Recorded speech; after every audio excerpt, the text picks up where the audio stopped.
क्यों अफसर, कहाँ जा रहे हो? स्कूल की जगह मुकर्रर करने। मंजीत खुराना की मर्जी के खिलाफ?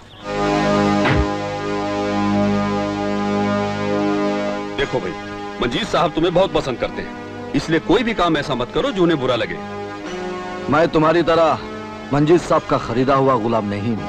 हाँ, तो फिर ठीक है अफसर, स्कूल की जगह मुकर्रर करने से पहले अपनी समाधि की जगह भी मुकर्रर कर लो, ताकि तुम्हारी मौत के बाद आने वाले दूसरे अफसर के लिए वो समाधि एक सबक बन जाए, एक इतिहास बन जाए। इतिहास तो बनेगा सरपंच, लेकिन तुम लोगों के जुल्म का नहीं, मेरे न्याय का। चाहे वो इतिहास मुझे अपने खून से क्यों ना लिखना पड़े। वाह भाई वाह, तुम्हारे विचार तो बहुत ही बढ़िया हैं। अब तो तुम्हारे विचार ही नहीं, तुम्हारी दुनिया भी बदलनी पड़ेगी।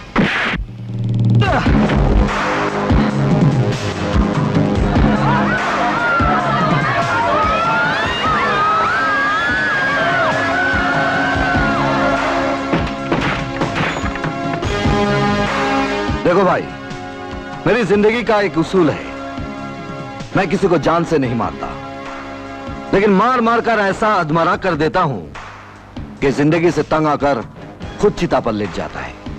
आगे तुम लोगों की मर्जी।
इसे हमारे कदमों में फेंक कर क्या तू अपनी बहादुरी का नमूना दिखा रहा है? बहादुरी बहादुरों को दिखाई जाती है, बुज़दिलों को नहीं। किराए के टट्टुओं से मुझ पर हमला करवा के क्या सोचा था कि मैं डर के गांव छोड़कर चला जाऊंगा? हमारे खिलाफ चलोगे तो गांव ही नहीं दुनिया छोड़कर चले जाओगे। हमारी इजाजत के बगैर इंसान तो क्या, इस गांव के पेड़ पौधे भी सांस नहीं ले सकते, समझे? मंजीत साहब, आपने गांव में बैलगाड़ी को तो चलते हुए देखा होगा, उस गाड़ी के नीचे एक कुत्ते को भी चलते हुए देखा होगा। उस कुत्ते को यही गलतफहमी रहती है कि गाड़ी का सारा बोझ वो खुद उठाए चला जा रहा है। इसी तरह हर नासमझ इंसान को यही गलतफहमी रहती है कि दुनिया में उससे बड़ा ताकतवर इंसान कोई नहीं है। ये गलतफहमी दिल से निकाल दीजिए, सुखी रहेंगे। पागल हो गया है तू? क्यों चाहता है तू इस गांव की तरक्की? क्या तूने इस गांव में जन्म लिया है? ये गांव ही नहीं, पूरा देश मेरी माँ है, और मैं अपनी माँ के साथ गद्दारी नहीं कर सकता। अब सर, अब भी समझ जाओ, पानी में रहकर मगरमच्छ से बैर करना अच्छा नहीं रहता। ये भी मत भूलो मंजीत खुराना, मगर को भी कभी ना कभी किनारे आना ही पड़ता है। तुम्हारी भलाई इसी में है कि जनता से दुश्मनी नहीं, दोस्ती कर लो, वरना जो जनता नेताओं को सर पे बिठाती है ना, जरूरत आने पर पैरों तले कुचल भी देती है। खामोश! इस ऊंची आवाज को गले में दबा कर रखिए, विधानसभा में काम आएगी।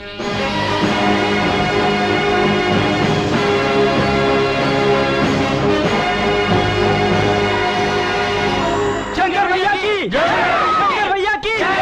शंकर भैया की जय! शंकर भैया की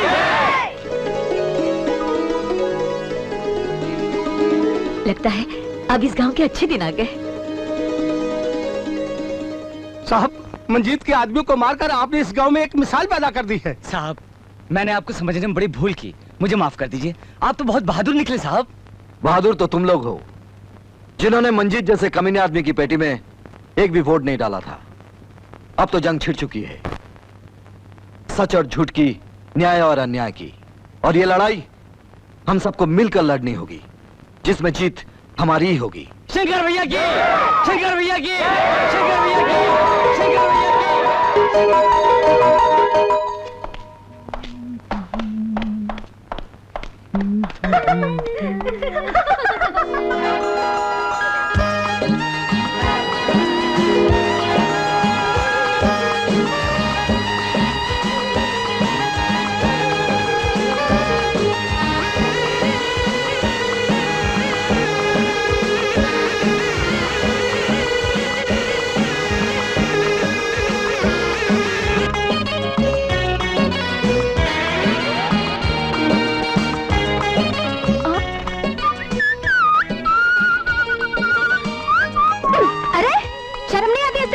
घाट पर टाका जाके करते हुए। जब तुम्हें नकली माँ बनने का नाटक करते हुए शर्म नहीं आई तो मुझे क्यों आएगी?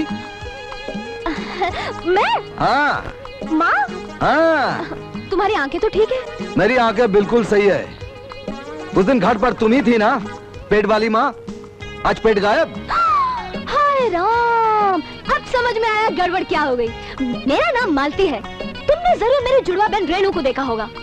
रेणु? हाँ रेणु, बेचारी आजकल में माँ बनने वाली है ना। कमाल है, तुम्हारी और रेणु की शक्ल। हाँ, बिल्कुल मिलती है, यही ना। हाँ। यही तो है भगवान की लीला। बचपन में माँ भी धोखा खा जाते थे। माफ करना, नया नया आया हूँ ना गांव में, इसलिए गलती हो गई। कोई बात नहीं। ओ बाबूजी, क्या है? गलती तो तुमसे अब हुई है। क्या मतलब? मैंने तुम्हें उस दिन भी बुद्धू बनाया था और आज भी ये होता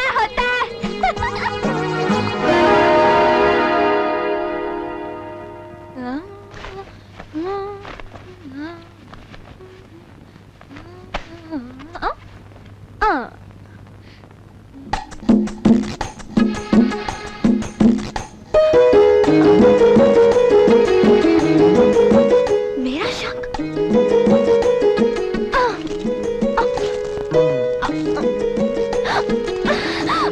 कौन है वहाँ? मैं शंकर। तुम? पर मेरा शंख तुम्हारे पास कैसे आया? ये शंख तुम्हारी जुड़वा बहन रेणु का है ना? रेणु? कौन रेणु? वही तुम्हारी हमशक्ल। देखो, मुझे माफ कर दो। मैंने तो सिर्फ तुम्हें बुद्धू बनाया। हाँ, नहीं, मुझे मेरा शंख दे दो ना। पहले अपने कान पकड़ो और एक उठक बैठक करो। पहली बार मुझे नकली पेट दिखाने के लिए। चलो।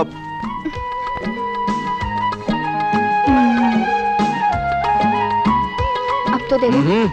और एक बार, ये झूठ बोलने के लिए वो तो मेरा पेट था ही नहीं। चलो।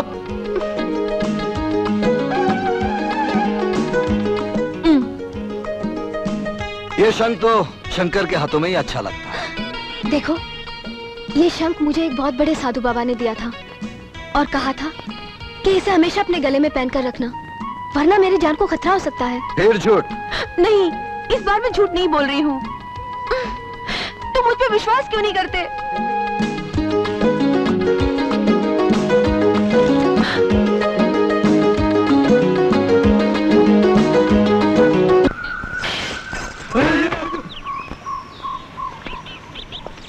क्या चिकनी लग रही है बात है। ये तो सोनापुर गांव का सोना है, सोना। अरे यार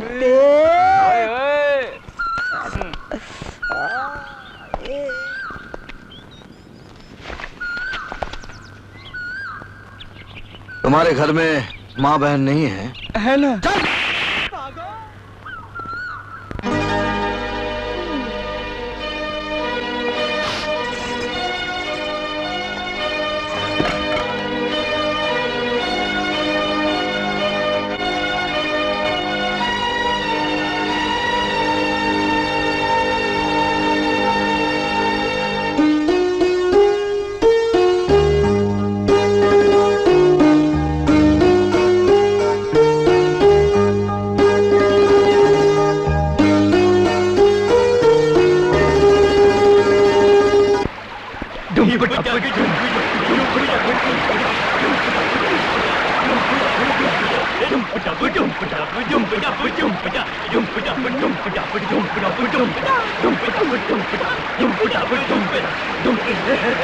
अरे ओ गोपू, ए गोपू, तुम लोग ये कौन सा खेल खेल रहे हो?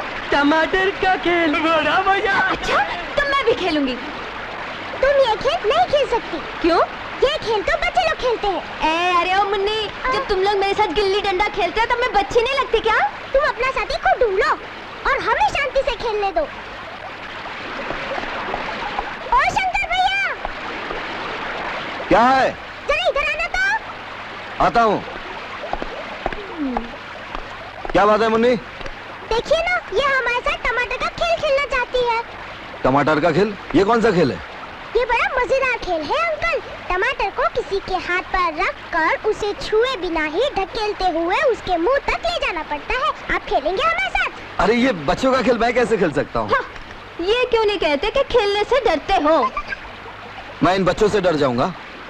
लगता तो ऐसे ही है। क्यों भोपू, ये तो मर्दों वाला खेल है, इसके बस की बात नहीं। ए, तू मेरी मर्दानगी को ललकार रही है? हाँ? ए दे, ये ले। चला जाओ मैदान में, देखता हूँ।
बेटी, शहर से आए उस नए अफसर शंकर के साथ तेरा इस तरह घूमना फिरना ठीक नहीं। गांव वाले तरह तरह की बातें करने लगे हैं। तू बदनाम हो जाएगी मेरी बच्ची। देखो मौसी, मुझे अपने शंकर पर पूरा भरोसा है। वो मेरे साथ कभी विश्वासघात नहीं करेगा। वो बहुत अच्छा है। मैंने कब कहा कि शंकर बुरा है? लेकिन बेटी, कोई किसी के अंदर झांक कर तो नहीं देख सकता ना कि वो कैसा है, उसके मन में क्या है। शंकर से पहले जो अफसर यहाँ आया था, उसने भी तो कमला के साथ बड़े बड़े वादे किए थे, पर जो शहर गया आज तक लौटकर नहीं आया। और बेचारी मीना का क्या हुआ? उसने तो एक शरीफ बाबू के साथ विवाह तक कर लिया था, लेकिन उसने उसे ऐसा धोखा दिया कि बेचारी मीना को कुएं में कूदकर आत्महत्या करनी पड़ी। बेटी मौसी, मुझे अपने शंकर पर विश्वास है, अपने प्रेम पर विश्वास है। मेरे साथ ऐसी कोई अनहोनी नहीं होगी। मुझे मेरी देवी माँ पर विश्वास है।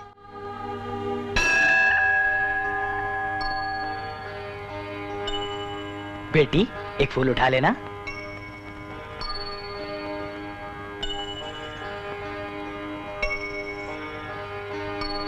अगर देवी माँ किसी का विवाह स्वीकार नहीं करती है तो हाथ में सफेद फूल आता है।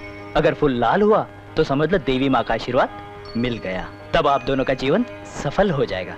अब जल्दी से मंदिर का एक फेरा लगाकर आ जाओ।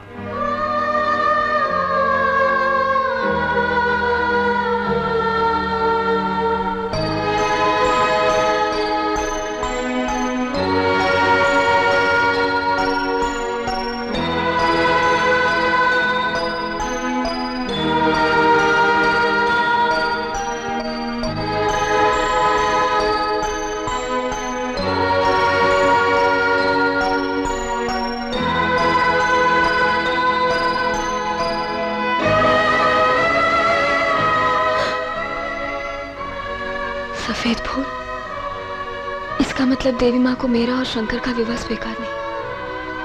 ये नहीं हो सकता, ये नहीं हो सकता।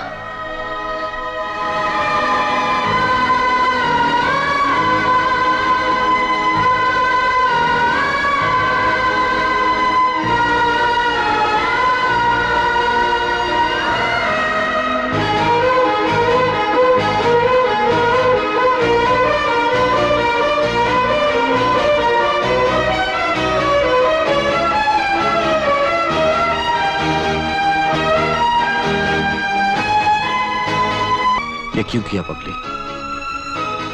अरे अब तो दुनिया की कोई भी शक्ति हम दोनों को जुदा नहीं कर सकती।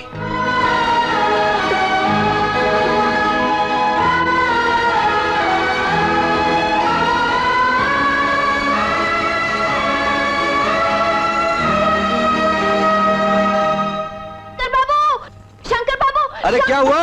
शंकर बाबू अरे चिल्ला क्यों रही है? मेरे मामा की चिट्ठी आई है। फिर झूठ? नहीं, इस बार मैं झूठ नहीं बोल रही हूँ, इसकी कसम। हाँ, शहर में मेरे एक मामा रहते हैं, उन्होंने ये चिट्ठी लिख के जरा पढ़ दीजिए ना। तुझे पढ़ना लिखना नहीं आता है? अरे पगली, आज की दुनिया में हर इंसान को थोड़ा बहुत पढ़ना लिखना आना बहुत जरूरी है। छी छी छी छी छी छी। क्या हुआ? अरे क्या हुआ? घर वालों को पता चल गया कि मेरी होने वाली बीबी अनपढ़ है, मेरी तो नाक कट जाएगी। आपकी नाक कट जाएगी तो मुझे बहुत दुख होगा। दुख होगा ना? दुख ना हो उसके लिए क्या करना होगा? पढ़ाई करनी होगी। पढ़ेगी?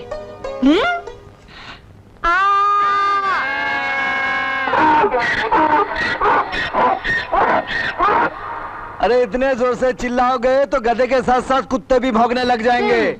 बोलो आ आ ई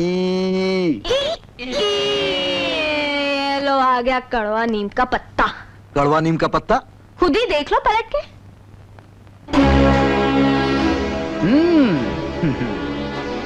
वाह ऑफिसर वाह, सरकारी कुर्सी की शक्ति का इतना खूबसूरत इस्तेमाल तो हमने भी पहले कभी नहीं देखा। लड़की को पटा रहा है या पढ़ा रहा है? क्या मतलब? क्या मतलब? एक तो गांव की लड़कियों को खराब कर रहा है और ऊपर से मतलब पूछ रहा है। मतलब ये कि तू इस खूबसूरत तितली का पीछा छोड़ दे वरना। खबरदार अपनी जुबान से इस लड़की के लिए एक भी बेहुदा शब्द निकाला तो। एक तो चोरी है और ऊपर से सीना चोरी है। देख, मैं बाज की नजर रखता हूँ और बाज की तरह शिकार भी करता हूँ, और तू इस शिकारी के इलाके में आकर शिकार कर रहा है। बंद करो तुम्हारी ये बेहुदा बकवास और कान खोलकर सुन लो। मैं मालती को चाहता हूँ और इससे शादी करने वाला हूँ। शादी? तेरी शादी से पहले मैं तेरी बर्बादी करूंगा। मुझे बर्बाद करने के लिए लोहे का दिल और फौलाद के बाजू चाहिए मंजिल सेठ। तू सपने बहुत देखता है ऑफिसर। इस तितली से शादी करने का सपना, इस गांव का धर्मात्मा बनने का सपना। वैसे सपने देखना अच्छी बात है, लेकिन मैं मंजीत सेठ तेरा कोई सपना पूरा नहीं होने दूंगा। तेरी सांसों को, तेरी जिंदगी को बिखेर कर रख दूंगा मैं। तेरे सपनों को शीशे की दीवार की तरह चकनाचूर कर दूंगा मैं।